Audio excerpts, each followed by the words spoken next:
Hello, everyone, and welcome to our broadcast. Hello, great to see you.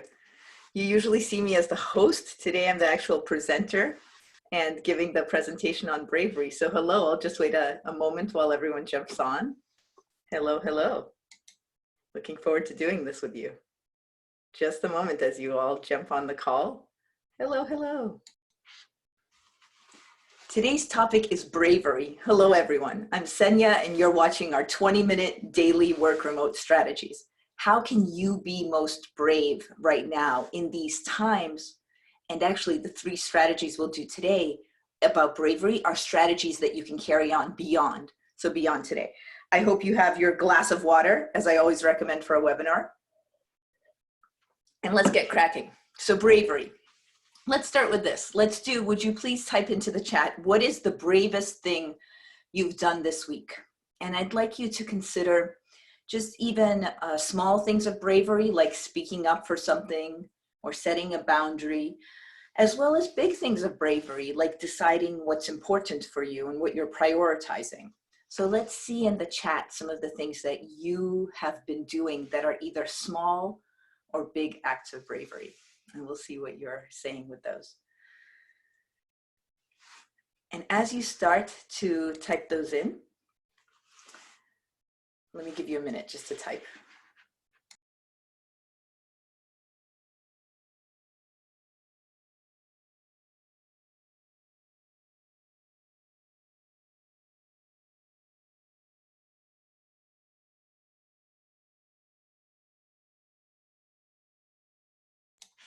Okay, so here are some of the things that you're saying. You're saying speaking up for somebody. You're saying giving a boundary, setting a boundary on when I'm available and when I'm not available. Here's one somebody wrote, ignoring my work email and spending the time on focusing on my personal fitness. So these are all things that you're doing where you're setting boundaries. Let's start today with a working definition of what is bravery. Bravery can be many different things to us at different times. Let's start with something really, really simple. I will propose, for the purpose of our 20 minutes together, this definition of bravery.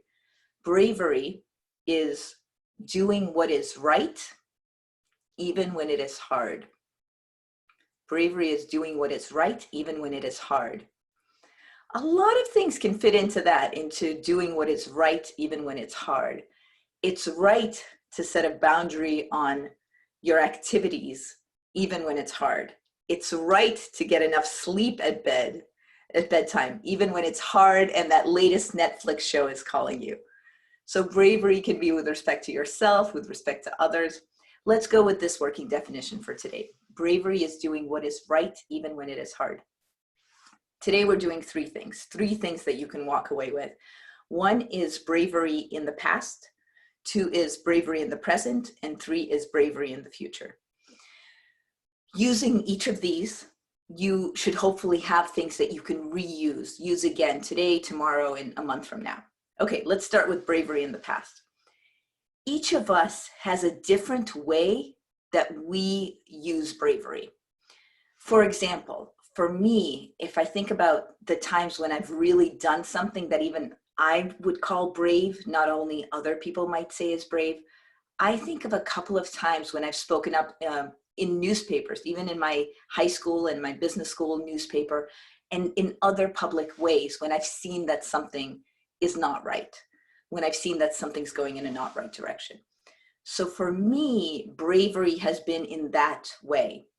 But bravery for other people, when I've taught this as a course, as an 8-week course at Stanford Continuing Studies, some people say that bravery is doing something when they are completely uncertain of the results. For them, the easiest time in their past to do bravery is almost when they feel like they're jumping and into the unknown. And other people, completely on the other side of that spectrum, they say that bravery is easiest for them when they are very certain of the fact that it's the right thing to do, that they're pretty certain what the result is going to be. So bravery can be a lot of different things. And our first of 3 tools today, bravery in the past, is about checking in with yourself and thinking of times when you've been brave, when you've done what is right, even when it is hard. So just take a moment and focus on what is my bravery DNA in a sense? What's my bravery DNA? Or when is it easy for me to get into moments of bravery or movements of bravery? Bravery DNA. Let's see if you have some sense of some comments on that. What is your bravery DNA? And it really can be anything. But what I'm asking is, in what situations do you feel that it's easier for you to get out and be brave, to take that brave action, to speak up for something, to set a boundary? I'll even give you a silly example that I think is accurate and effective. Oh, one moment, I'm going to clear up the camera. I'll even give you a silly example that I think is effective.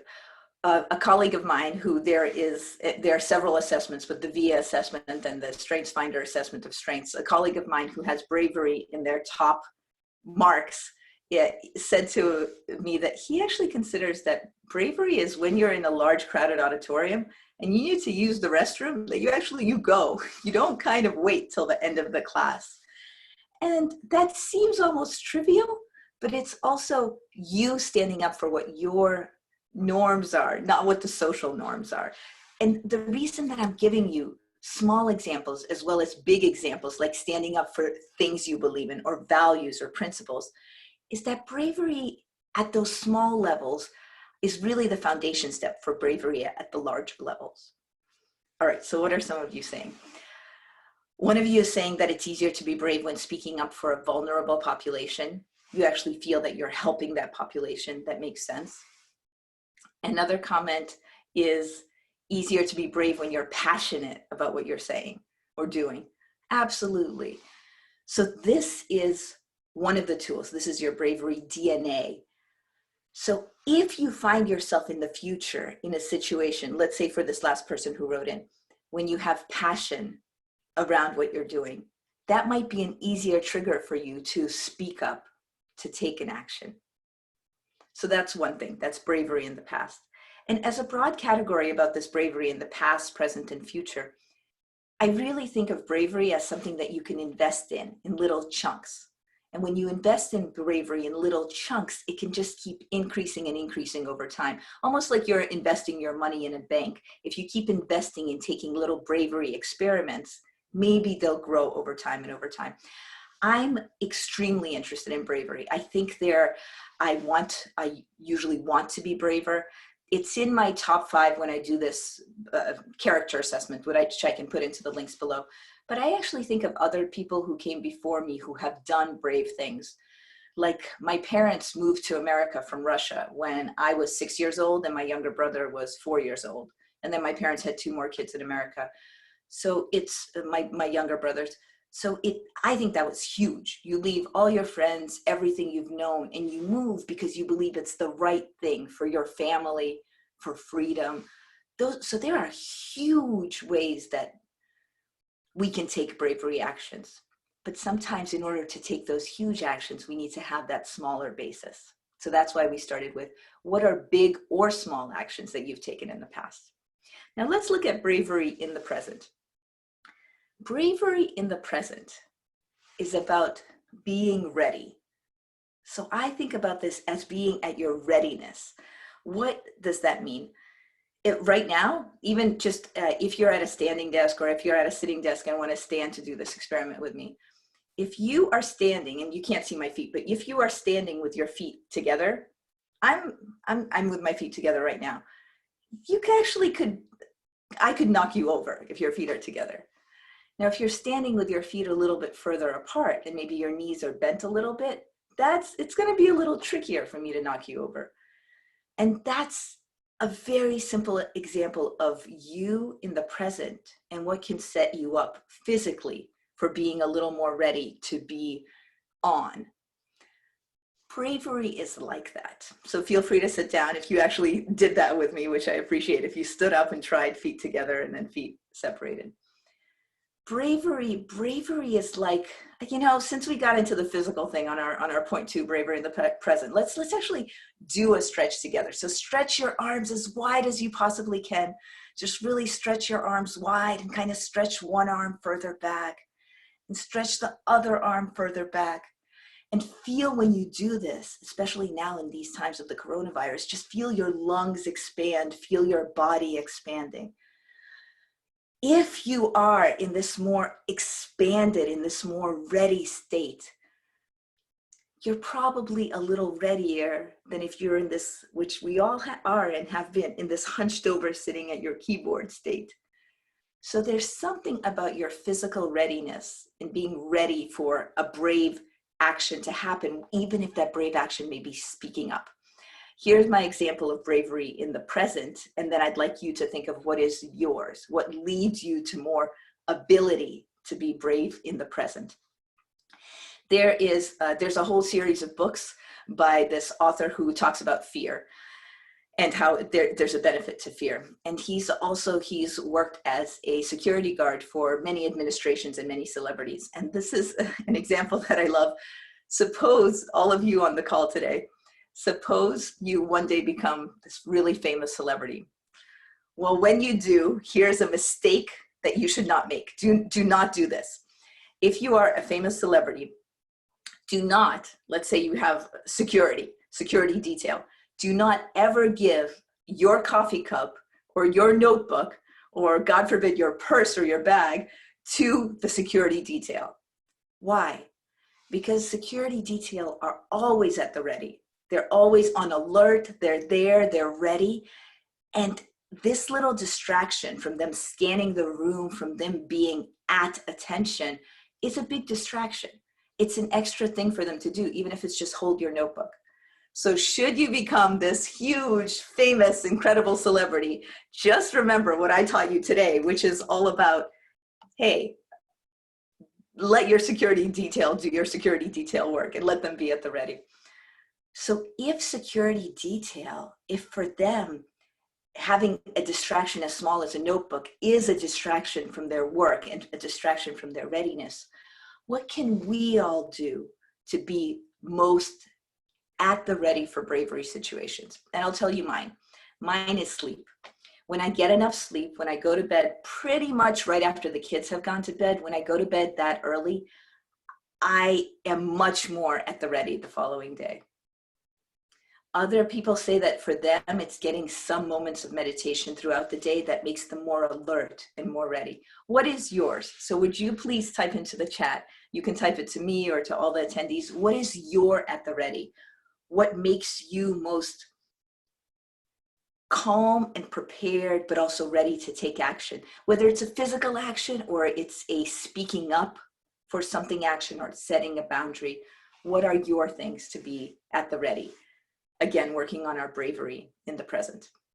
So let's see what people are saying. Going for a walk before I need to be brave and ready. So it sounds like this person really centers themselves by going for a walk. This person has a combination of sleep, exercise, nutrition. Yeah, that makes sense. And in fact, what you're saying is just having that, knowing that those three things, that routine is in place: sleep, exercise, nutrition. What else to get you at the ready? One person is saying sleep, the morning workout, and journaling in the morning. Yes, just getting your thoughts together and off, away, so that you're not thinking about those thoughts, but can focus on your day. And somebody else says blocking out distractions. Yes, so when you can give yourself that clarity of blocking out distractions, you're more at the ready for if you are in a little bit higher stakes meeting, and are you alert to what's going on, the dynamics going on there? Thank you. Thank you. Okay, so what we are at is we have a few more minutes to do the third one, and we're already starting to get a few questions. Like one question that I'll answer at the end is, what's the difference between bravery and courage, if any? All right, so we've done bravery in the past, which is checking in with yourself about what is your bravery DNA. In what situations are you most likely to act bravely? Speak up, set boundaries, take an action. Bravery in the present, which is how do you get to your most in the readiness, being at the ready. And bravery in the future. This one is my favorite, so I'm glad it comes third, and I'm glad it's the future one. When I was younger, around high school and in college, my grandmother is no longer alive, but when I was younger, I used to call my grandma pretty much every day at 3 p.m. So I had that in my head. She knew I was going to call. Some days I might not call, and that was fine. I'd call the next day. But that was so comforting for me, and I think also for her. And she would tell me stories of what had happened to her. Very short phone call, but just a checking in. And I'm so glad I did that back then. I don't even know how I just sort of got on that pattern. And if we go back to what I had said a little while ago, that bravery is an investment, that you're building, let me see if I can make it on the camera, that you're building these foundational steps. If you're doing that, then what is something that you can do regularly to remind you of bravery? I call this specific action, tool number 3, which is about bravery in the future. I call this bravery at 3 p.m. You can do it at any time. In fact, as a heads up, I'm going to ask you in a moment, what is your time of the day? It could be morning, it could be before bed. And what is the question you want to ask yourself? My example of this is, if you look at my calendar, if I actually were to pull up my whole calendar, you would see that at 3 p.m., I have a 15-minute appointment with myself. And I think it says bravery check-in or bravery CRM, my customer response management system. But it's my bravery check-in. And my question that pops up for me is, what is the bravest thing I can do right now? The reason I have that question and at that time is because it used to be, now 3 p.m. is closer to the end of the day because the kids are home, but it used to be that 3 p.m. wasn't the end of my day. And if I asked myself that question, if there was something I still needed to do that day, I would do it then. So for me, that time works. And that question of what's the bravest thing I could do right now, that works. For some people, when I've taught this at Stanford Continuing Studies, some people say, no, Senia, actually, I want to put that question as my early morning meeting, 8 a.m. meeting with myself. Where can I exercise bravery throughout the day? Because then I have that 15-minute appointment on the calendar, and I can look at my day, I can see the whole day, and I can see where I might need to be more alert to the dynamics of the room, or where I might need to give a little pushback to people in that meeting. And other people have told me I really need to set it at 9 p.m. because I need to preview my next day. So let me ask you, if you were to remind yourself about bravery, what time of the day would you do it? And I always get very wide range of response. So just type in the time to me in the comments here. What time of the day would you want to remind yourself about bravery? Let's see what you all say. 6:30 a.m., very specific. 6:30 a.m., 8 a.m., 11, so kind of a mid-morning. No doubles yet, no double ups on early morning or late in the afternoon. Okay, so some morning. We've got some morning people on the call. One other person says, I like the morning idea. And now, what is the question you most want to ask yourself? So please type that in as well. Again, mine is, what is the bravest thing I can do right now? That's at 3 p.m. Some people ask, what are the bravest things I can do throughout the day? Where can I inject bravery into the day? Where can I help someone else with their bravery? What question do you want to be asking yourself?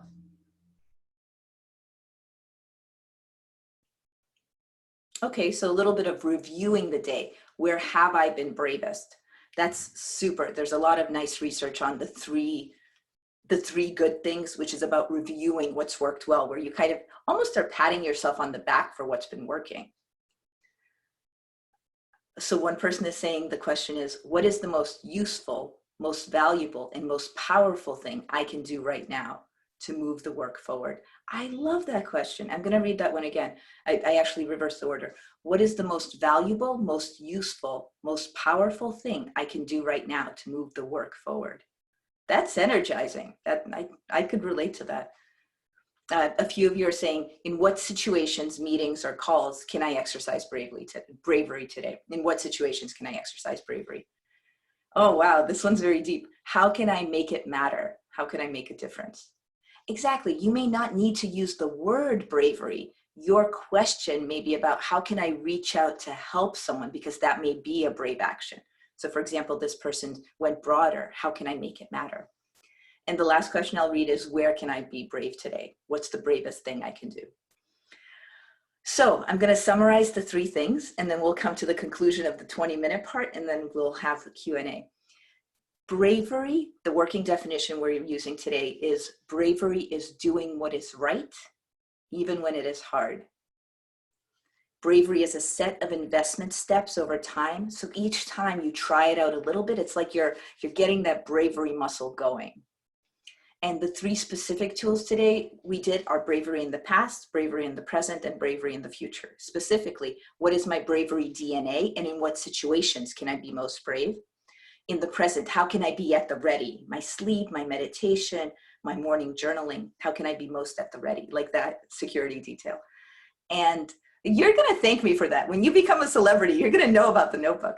And third, bravery in the future, which is bravery at 6:30 a.m., at 8 a.m., my bravery at those times.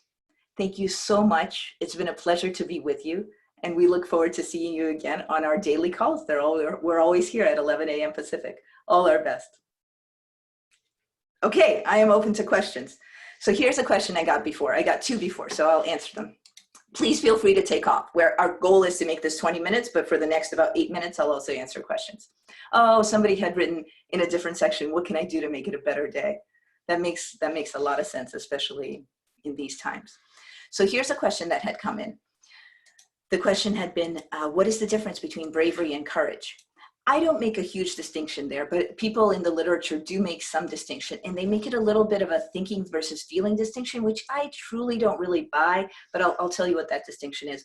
People say that courage comes from the French word cœur, your heart, and it's what do you believe, excuse my pronunciation there, French was in high school for me, and it's what do you believe is the right thing to do? What are you acting with your emotions? So that's the more courage. And bravery is a little more about pre-planning or doing strategically. So bravery is often associated with things like firefighters or neonatal care nurses. So it's associated with doing things. You might have prepped for it and you've planned for it, but you still have to do things often in the moment. There are those 2 distinctions. I don't make a big distinction about it. There's something that I like about the word bravery, which is why I've tended to use it. But I don't see a huge difference. Some people are making this head-heart difference, but I don't see it being such a very strong difference. Questions, comments, actions you're going to take away after today that you'll be doing? I switch up my question too sometimes, by the way, my bravery at 3 p.m. Sometimes I switch it up.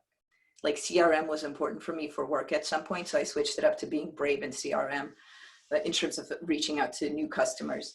But other times it's bravery in terms of bigger plans that I can take, that I can make.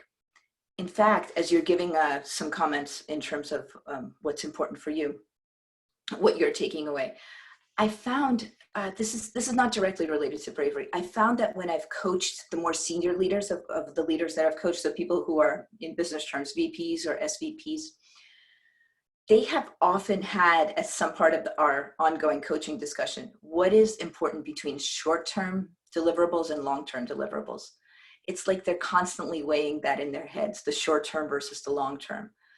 And sometimes we overlap that with a discussion of bravery in the sense of, yes, you could focus a lot on short-term goals and getting things done and having a lot of happy, good outcomes. But then are you sort of short-sighting your long-term impact at the company, as a person, on your employees, on your staff? So that's a place where you may need to have more of a look of bravery in terms of the long term, or in terms of the short term if you tend to be a longer term, whatever that blind spot might be for you. So here are some comments for what people are going to do. Some people are going to use bravery at 3 p.m. Some people are saying they're going to do just be that at the ready, and specifically about that. Actually, it ties into the previous conversations that we've had here in these daily work remote strategies, because some of our other coaches have talked about, what do you need to be ready? How are you going to get your sleep? How are you going to get your connection with people who matter? And one person says, I'm going to use the statement, what is the bravest thing I can do right now? When resisting writing, because thinking of myself as brave is motivating. I agree about that. There is something motivating about thinking of yourself as brave. Any other comments, questions? We will take 1 or 2 more, and then we will send you on your way to see you again tomorrow at this time.